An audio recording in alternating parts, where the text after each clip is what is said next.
찬양합니다. 하나님 찬양합니다. 아멘. 오늘도 하나님의 은혜와 사랑이 저와 여러분 가운데 함께 하시기를 주님의 이름으로 축복합니다.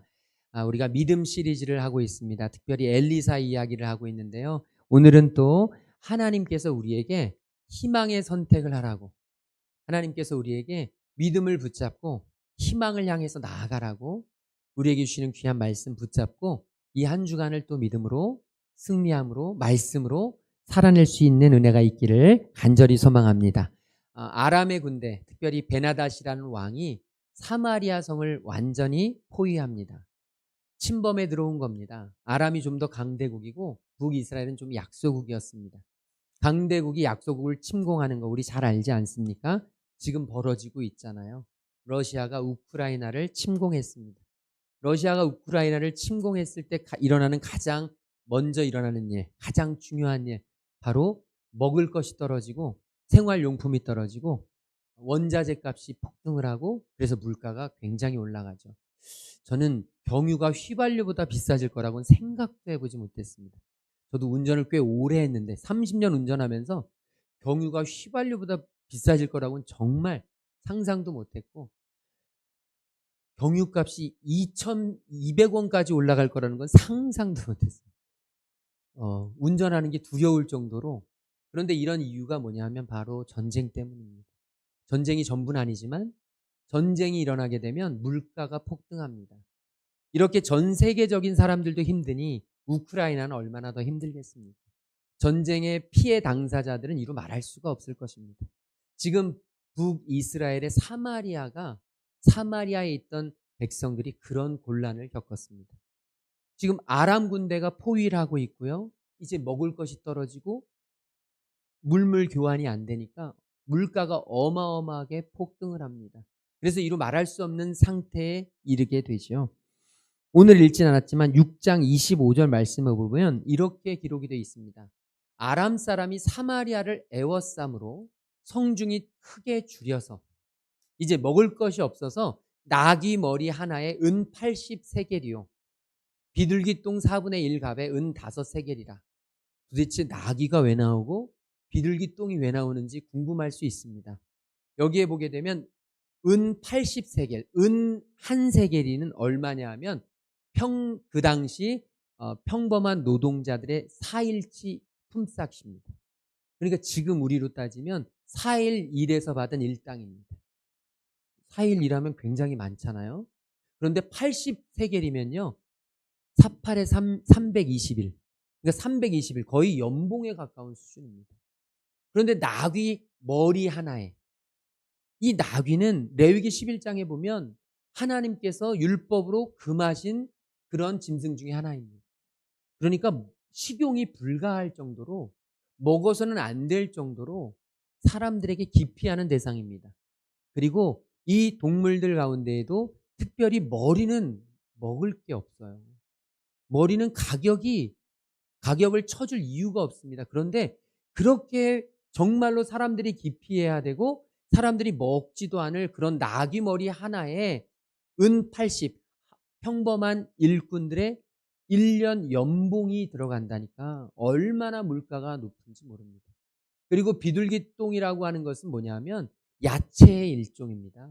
야채 한 접시에 5세겔, 바로 20일 동안 일한 일꾼의 품삯이니 그것도 굉장히 크잖아요.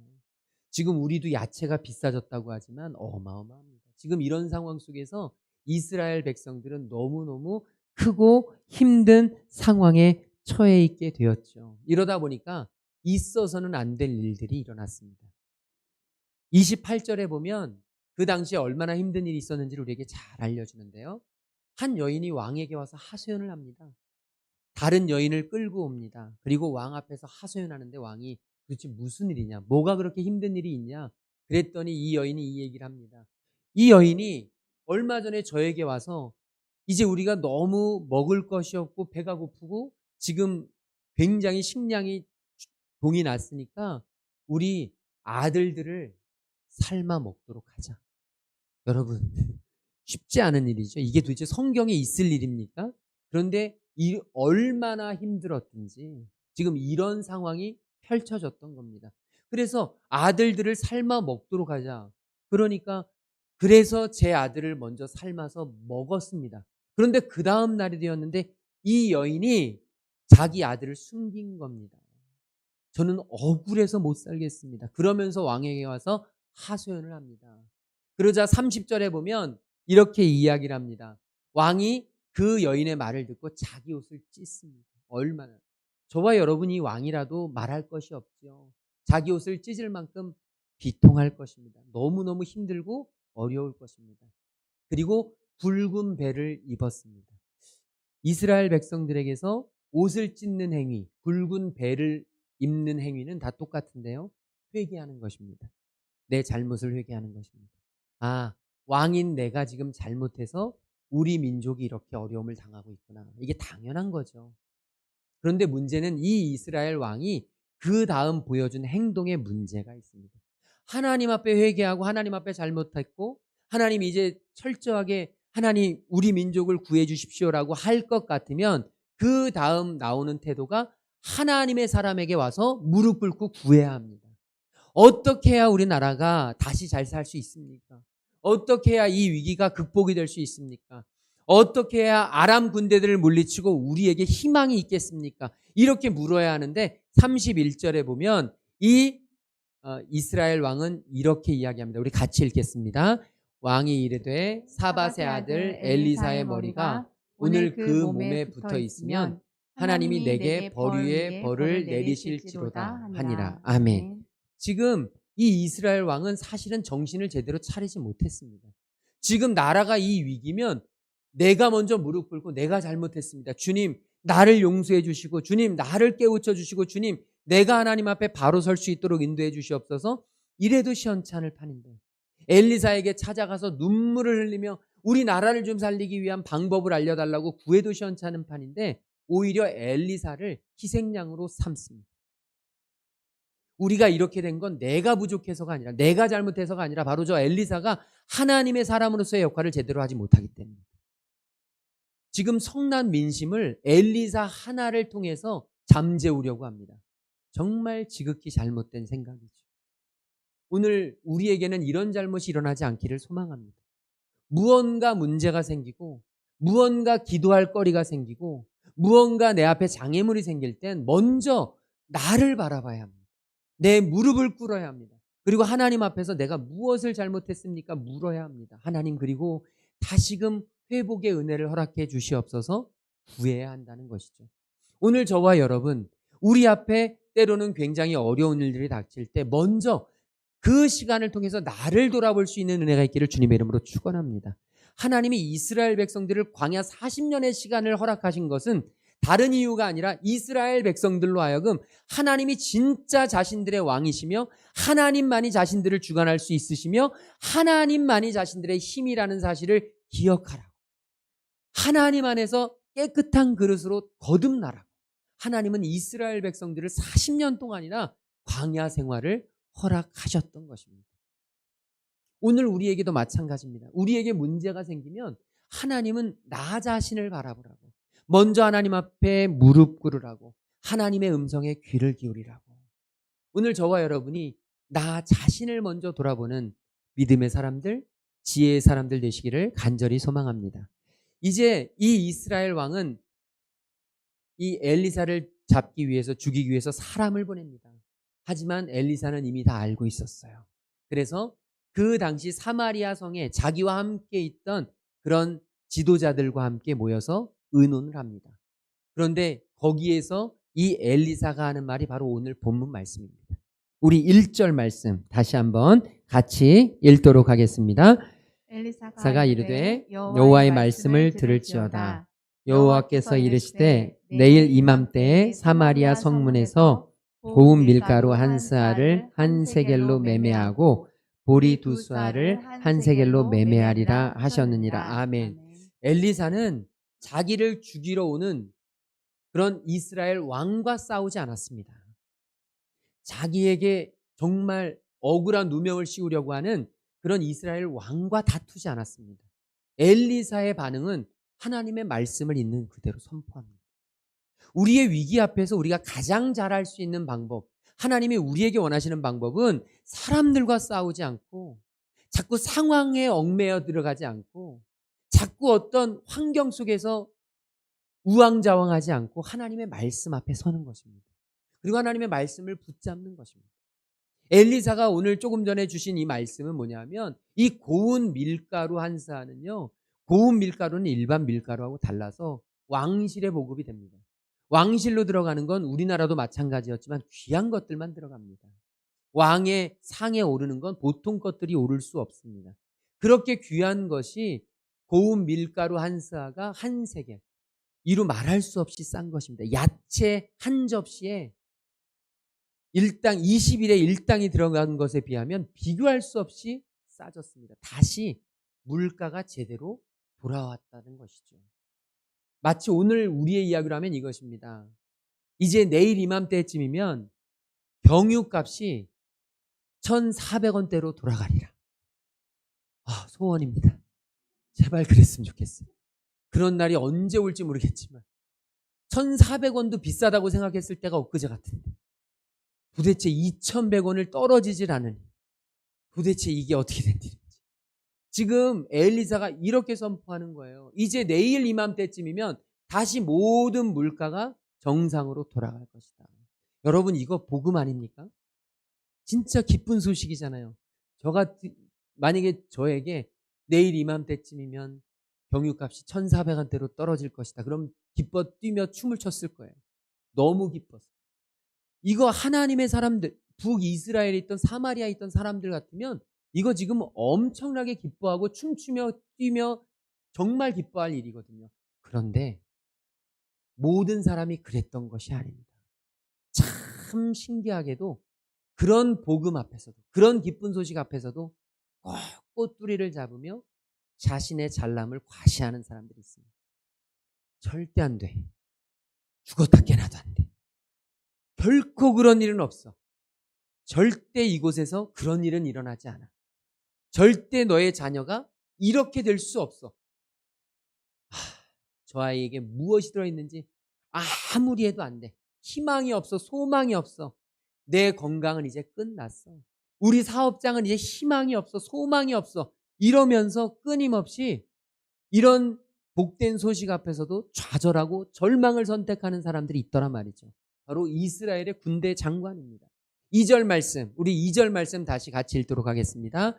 그때 왕이 그의 손에 의지하는 자 곧 한 장관이 하나님의 사람에게 대답하여 이르되 여호와께서 하늘에 창을 내신들 어찌 이런 일이 있으리요 하더라. 아멘.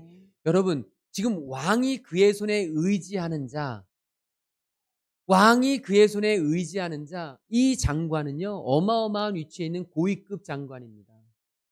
그런데 그 사람은 이스라엘의 왕의 신하로서 이 소식을 듣고 기뻐해야 되잖아요. 지금 우리 백성들이 이제 잘 될 거라고, 이제 백성들이 다시금 평상시로 돌아갈 거라고, 백성들에게 일상이 회복될 거라고 얘기해주면 이건 기쁜 소식이잖아요. 지도자라면.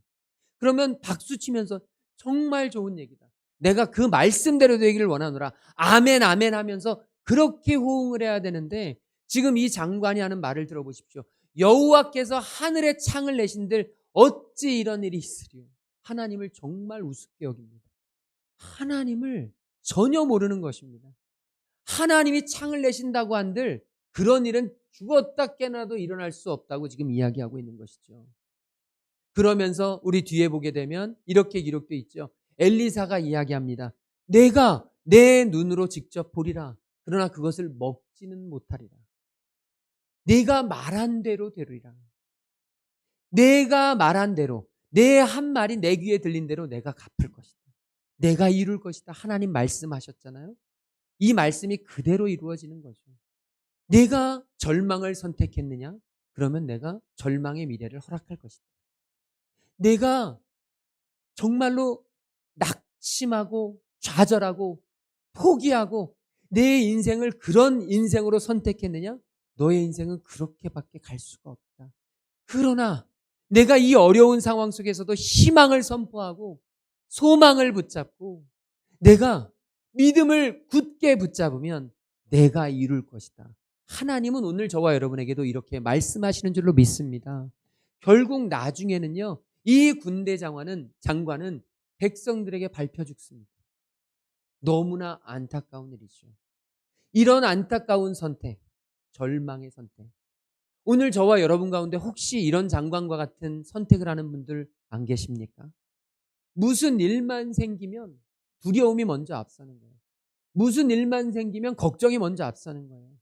무슨 변화만 생기면 절대 안 돼. 죽었다 깨나도 안 돼. 아이들을 바라보면서 너에게서 무슨 선한 것이 나겠느냐.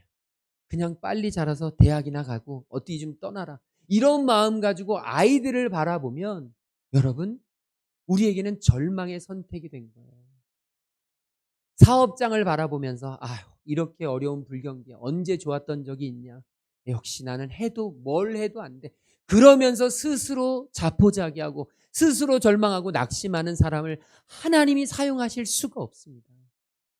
스스로 그릇을 작게 만들고 스스로 그릇에 뚜껑을 덮는 사람에게 하나님이 더 부어주고 싶으셔도 부어주실 수가 없습니다. 내 건강 이제 끝났어. 나는 이제 끝났어. 아무것도 못해. 그러면서 스스로 자신의 건강에 대해서 노심초사하는 사람에게 하나님이 건강한 그런 몸을 허락해 주실 수가 없습니다. 하나님은 건강한 몸을 허락해 주셨는데 스스로 끊임없이 마음의 짐을 만들어 매일같이 걱정하고 염려하고 그러면서 스스로 병을 키우고 있으니 어떻게 하나님이 건강한 몸을 허락해 주시냐. 한 신학자가 이런 말을 했습니다. 우리의 인생에는 언제나 두 개의 문고리가 있다. 하나의 문고리는 절망의 문고리. 무엇을 하든지 절망으로 들어가는. 내가 이 문을 열면 이 안에 절망의 늪이 있는 건 아닐까? 내가 이 문을 열면 이곳에 도깨비가 튀어나오는 것은 아닐까? 내가 이 문을 열고 가면 저기에서 엄청난 피해를 입고 손해를 보는 것은 아닐까? 내가 이 문을 열면 저기에서 강도가 나타나서 나를 해하지 않을까? 절망의 문이 우리 앞에 놓여져 있다는 것입니다. 그 반대로 또 하나의 문이 그 바로 옆에 있는데 그 문은 바로 믿음의 문이라는 거예요. 이 문을 열면 하나님이 내게 약속하신 땅이 있다. 이 문을 열면 하나님께서 우리에게 축복하신 미래가 있다. 이 문을 열 때 하나님께서 내일 이맘때쯤이면 모든 것이 회복되리라는 약속이 이루어질 것이다. 저와 여러분은 어떤 문고리를 붙잡고 계십니까? 우리는 반드시 두 개 중에 하나를 붙잡아야 합니다. 저는 이 자리에 있는 우리 모든 성도님들이 믿음의 문, 희망의 문, 소망의 문고리를 붙잡게 되길 간절히 소망합니다. 우리 안에 절망의 문고리를 붙잡는 순간 우리는 더 이상 희망을 볼 수 없습니다. 저와 여러분이 절망의 문고리를 붙잡는 순간 우리에게는 어떤 것도 기대할 수 없는 미래가 펼쳐지게 됩니다. 나치의 유대인 포로 수용소에서 수년 동안을 머물다가 풀려난 사람이 있습니다. 그리고 미국의 아주 유명한 심리학자가 되었죠. 빅터 프랭클이라는 사람이 있습니다. 심리학자들에게는, 심리학을 배우는 사람들에게는 아주 유명한 사람입니다. 그런데 이 나치의 이 포로 수용소에서 이분이 굉장히 중요한 것을 발견했다는 거예요. 희망을 놓지 않는 사람에게는 희망을 놓지 않고 그 나치 포로 수용소에서도 내일이면 우리는 반드시 우리에게는 독립의 날이 올 것이다. 우리는 반드시 살아나갈 것이다. 우리에게는 반드시 약속된 미래가 있을 것이다 라고 희망을 품고 살아가는 사람은 정말 가스실로 들어가고 정말 어마어마한 죽음의 위기 속에 처해 있어도 반드시 살아나게 되는 일들을 보게 되는데 안타까운 것은 절망의 늪에 빠져버린 사람들이 너무나 많다는 거예요. 이제 우린 끝났어. 이제 우리에게 내일은 없어. 이제 우리는 이 수용소에서 반드시 죽어서 시체로 나갈 거야. 이렇게 절망의 늪에 빠져버린 사람은 더 이상 아무것도 하지 않는다고 합니다. 그래서 그 나치들이 아무것도 하지 않아도 그들은 절망으로 스스로 죽어가는 그런 이들이 부지기수였다는 거예요. 그래서 이분은 어떤 상황 속에서라도 희망의 문고리를 놓지 말라고. 그 포로 수용소, 가스 수용실로 가면서 수백만의 사람들이 죽어갔던 그 처참한 곳에서도 반드시 희망이 있다는 것을 선포하는 그런 사람이 되었습니다. 이 빅터 프랭클이라는 사람이 다른 어떤 것도 아니고 이 수용소에서 매일같이 한 일이 있다고요. 그것만큼은 자기가 놓치지 않고 했다고 합니다. 그게 뭐냐면 깨진 유리 조각 조그마한 걸 하나 가지고 매일같이 면도를 했다고 합니다. 스스로를. 이곳은 수용소니까. 이곳은 죽음의 늪이니까. 이곳에서는 더 이상 희망이 없으니까. 내 인생은 이제 끝났으니까. 하루하루 죽음을 기다려가면서 수염을 기르고 아무것도 관리하지 않고 아무것도 하지 않는, 그래서 끊임없이 절망과 우울함 속에서 스스로 죽어가는 사람들과는 달리 그는 아무도 나를 바라봐 주지 않아도, 아무도 나에게 신경을 안 써도 나는 반드시 살아나간다. 나에겐 반드시 미래가 있다. 라고 하면서 자기의 이 수염을 깎는 노력을 했다고 해요. 그게 그를 살린 일상이었다고 합니다. 오늘 저와 여러분, 이 군대 장관처럼 하나님이 창을 내신들 그런 일이 있을까 보냐?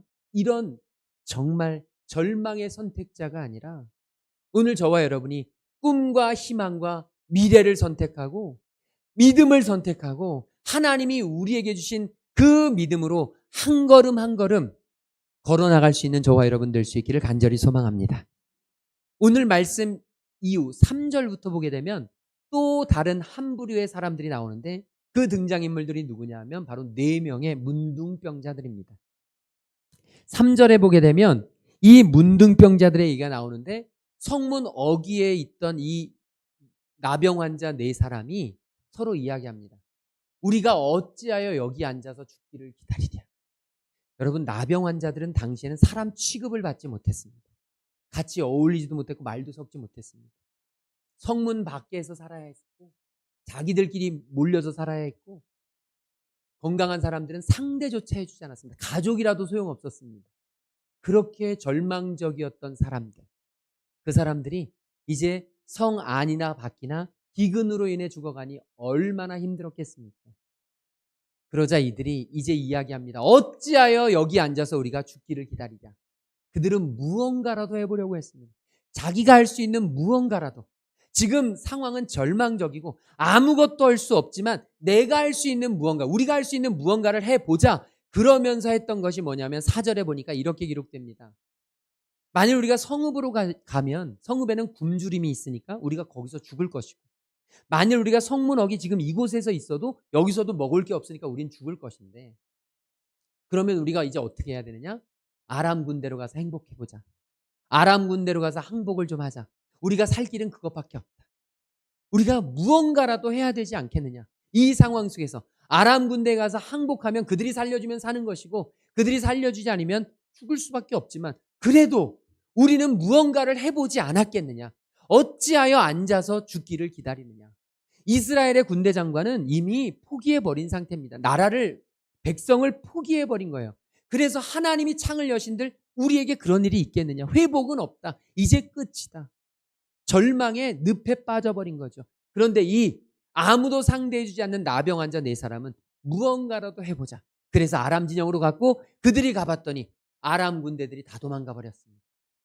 알고 봤더니 아람 군대들에게 하나님의 말씀이 전해진 거예요. 하나님이 그들을 동요케 한 것입니다. 무슨 동요냐면 이스라엘 왕이 많은 군대들을 사서 이 아람 군대를 치러 온다는 얘기가 소문을 돌게 한 것입니다. 그들이 두려워서 밥을 하다가 도망쳤고 옷을 다 내팽개치고 도망갔고 그들이 가지고 있던 모든 것을 내려놓고 도망을 가게 되니까 그곳에 먹을 것, 입을 것, 모든 물품들이 굉장히 많이 질비해 있던 거예요.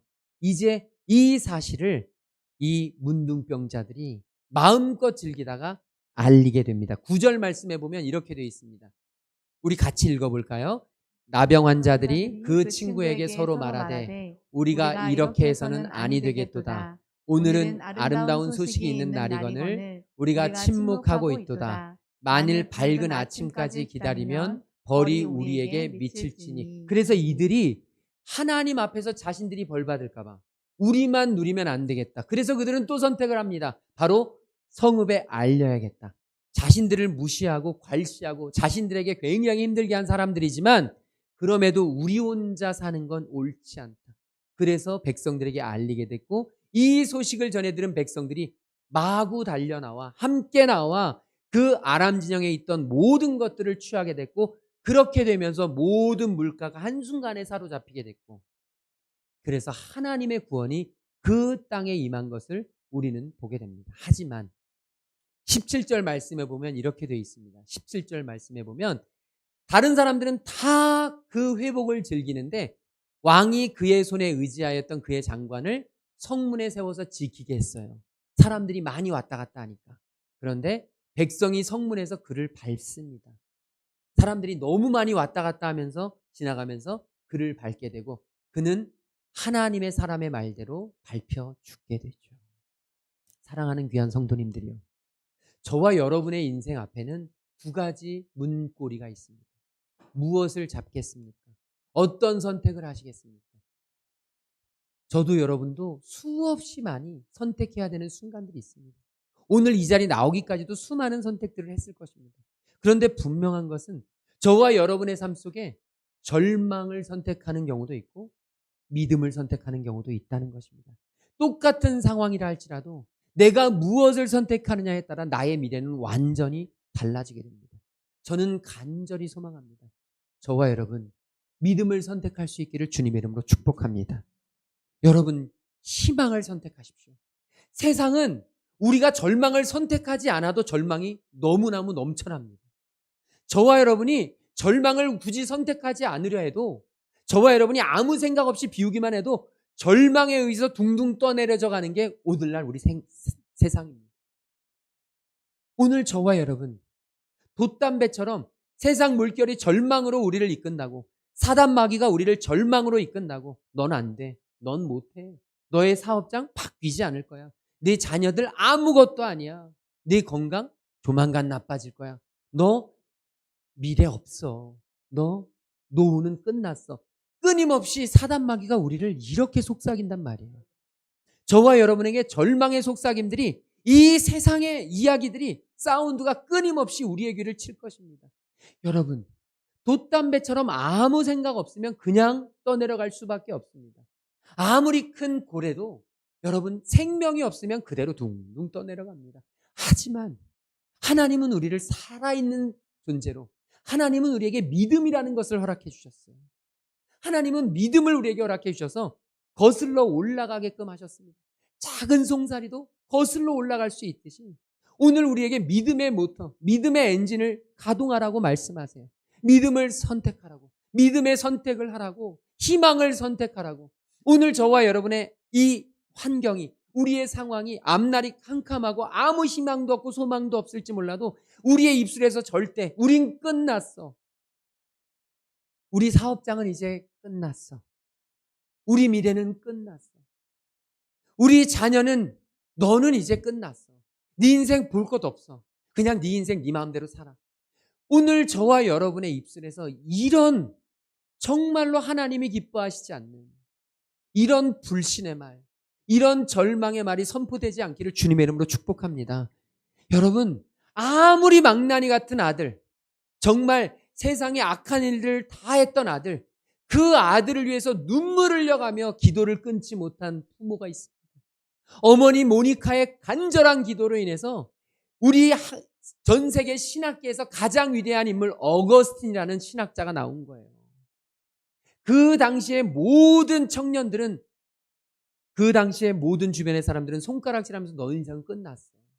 넌 그렇게 살다 죽을 거야. 반드시 너에게 미래가 없어. 손가락질했지만 어머니 모니카만은 아들을 포기할 수 없었습니다. 아들을 두고 매일같이 기도했습니다. 아들을 향해 매일같이 기도했고 눈물을 흘려가면서 간절하게 붙잡았는데요. 하나님이 이루셔요. 하나님이 이루십니다. 하늘의 창을 낸들 어찌 그런 일이 있을 수 있으랴? 있습니다. 하늘의 창을 내면 하나님이 우리를 위해 하시면 누가 우리를 하나님의 사랑에서 끊어내리? 우리를 위하여 자기의 독생자까지 아낌없이 주신 하나님께서 우리가 원하는 것, 우리가 구하는 것, 우리를 위하여 하나님이 못하실 일이 어디 있겠습니까? 저와 여러분은 못해도, 저와 여러분은 능력이 안 돼도 우리 하나님은 하실 수 있습니다. 저와 여러분 앞에 펼쳐져 있는 암울한 상황들, 그 상황들 앞에서 여러분 믿음으로 한 걸음 한 걸음 걸어 나갈 수 있기를 주님의 이름으로 축복합니다. 요즘 우리가 하루의 은혜에서 하고 있는 이야기, 스데반 집사의 순교 부분이 나왔죠. 스데반 집사가 순교할 때는요, 예루살렘 교회의 최악의 상황입니다. 초대교회가 가장 핍박을 많이 받았을 때고요, 순교가 여기저기서 일어났을 때고, 예수 믿는 것이 두려웠을 때입니다. 그런데 여러분 기억하십시오.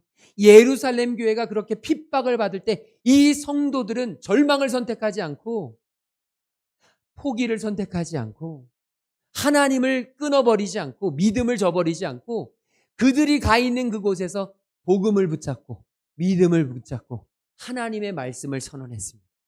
그들은 끊임없이 희망을 선택했고 믿음을 붙잡았습니다. 결국 그 초대교회의 가장 큰 박해가 오늘 기독교를 지금 이 모습으로 만들었던 거예요. 오늘 우리가 이곳에서 예배할 수 있었던 이유는 바로 스데반 집사의 순교 때문이고, 그 당시 초대교회 성도들의 그 엄청난 핍박 때문입니다. 그런데 그들은 소망을 선택합니다. 희망을 선택했습니다. 오늘 우리를 위해서, 오늘 저와 여러분, 우리 자녀들을 위한다면, 우리 다음 세대를 위한다면 우리는 희망을 선택하고 소망을 선택해야 합니다. 절대 절망과 포기, 낙심, 근심, 걱정, 우리 주님 앞에서 다 내려놓고 십자가에서 부활하신 예수님, 오늘 우리에게 희망을 선물해 주신 예수님, 그 예수님을 붙잡고 다시금 저와 여러분 희망찬 이 한 주간을 믿음으로 살아낼 수 있기를 주님의 이름으로 축복합니다. 우리 옆 사람에게 희망을 선택합시다. 우리 인사 나누겠습니다. 희망을 선택합시다. 우리 다 함께 자리에서 일어나셔서 우리 아까 불렀던 찬양이 있습니다. 믿음으로 나아가네. 삶의 모든 문제들이 나를 힘겹게 해도 포기하지 않고 믿음으로 오늘을 살아내겠습니다. 우리 믿음으로 결단하면서 이 찬양 드립니다. 수많은 사람들 주를 따르네. 자신의 연약함 가지고 수많은 눈물의 시간 속에서 믿음으로 주를 보내. 주의 영원한 사랑으로 주의 말씀을 이루시네. 삶의 모든 문제는 나를 힘겹게 해도 포기하지 않는 오늘은 살아내리라. 소망이 보이지 않는 내 삶 속에 주님만이 소망되어 주의 뜻이. 우리 한 번만 더 고백합시다. 삶의 모든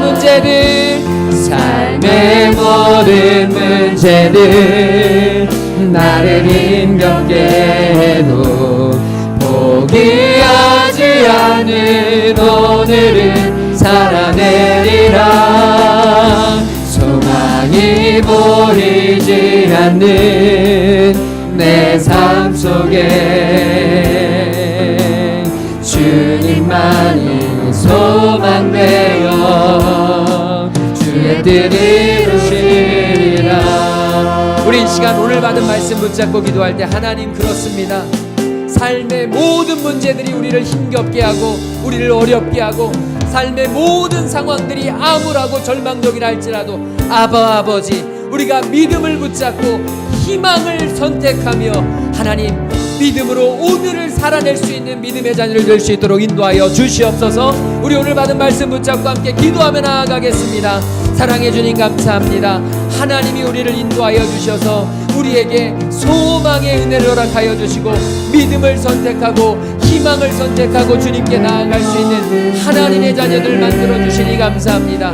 하나님, 이 한 주 동안도 믿음으로 아버지 하나님 희망을 선택하고 소망을 선택하며 우리의 입술로 희망을 선포하고 소망을 선포하며 우리의 생각도 희망을 생각하고 소망을 생각해낼 수 있는 하나님의 자녀들 될 수 있도록 인도하여 주셔서 우리의 가정과 우리의 사업장과 우리의 자녀들과 우리 교회와 우리의 건강을 위하여 하나님 믿음으로 한 걸음 한 걸음 전진하며 승리하며 나아갈 수 있는 하나님의 자녀들 되도록 인도하여 주셔서 우리의 모든 생명과 우리의 모든 운명과 우리의 모든 삶의 조건이 하나님께 달려있음을 하나님께서 일하실 때 하나님께서 함께 하실 때 하나님이 임재하실 때 우리에게 놀라운 일들이 있을 것임을 바라보며 믿으며 소망하며 기대하며 주님 앞에 나아갈 수 있는 하나님의 자녀들 성령 하나님 인도하여 주시고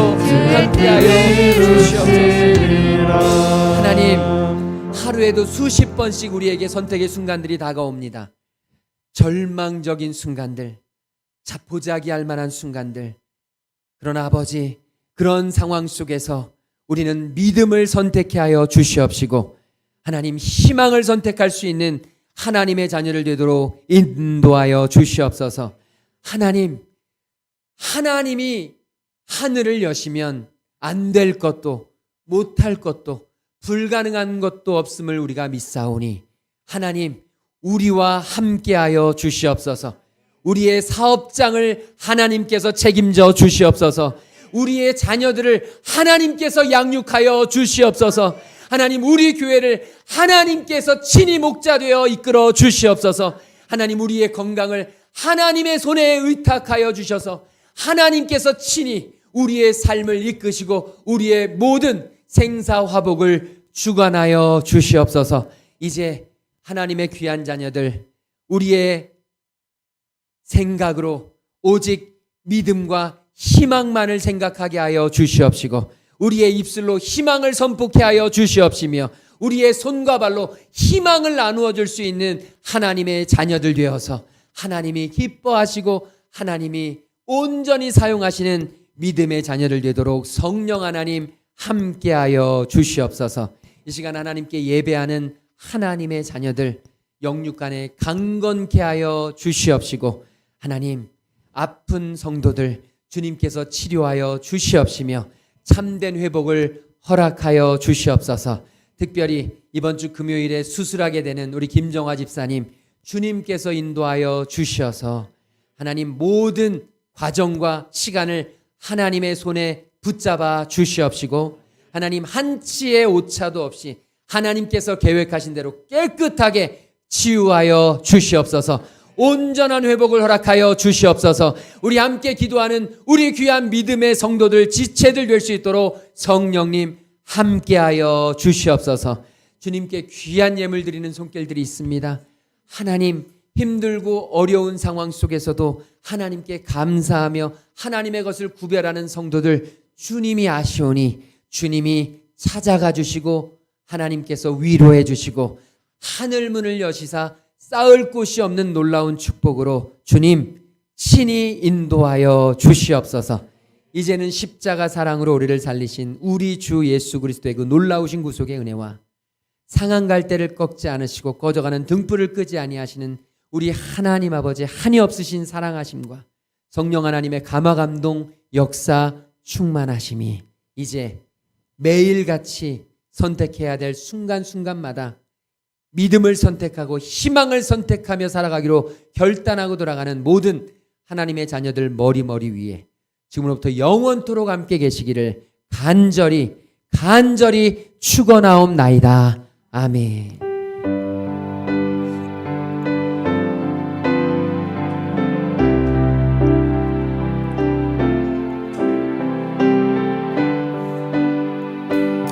우리 이 시간 믿음으로 고백합니다.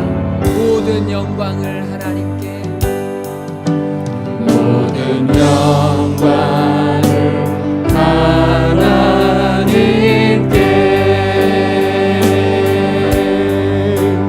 모든 영광을 하나님께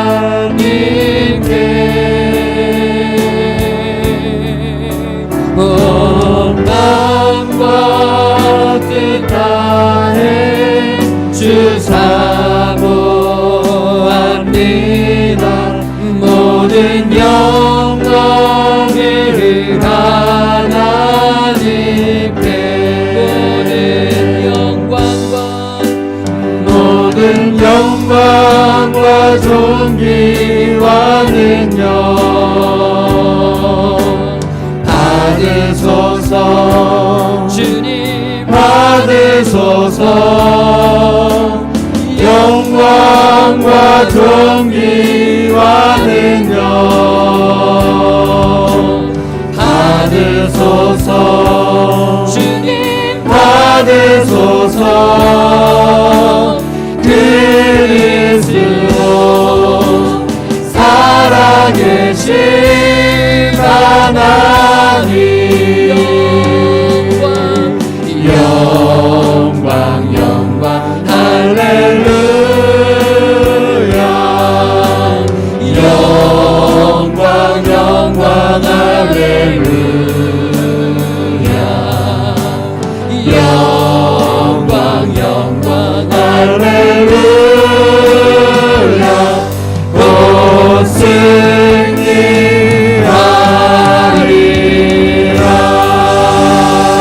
우리 한 주간 또 희망을 선택합시다.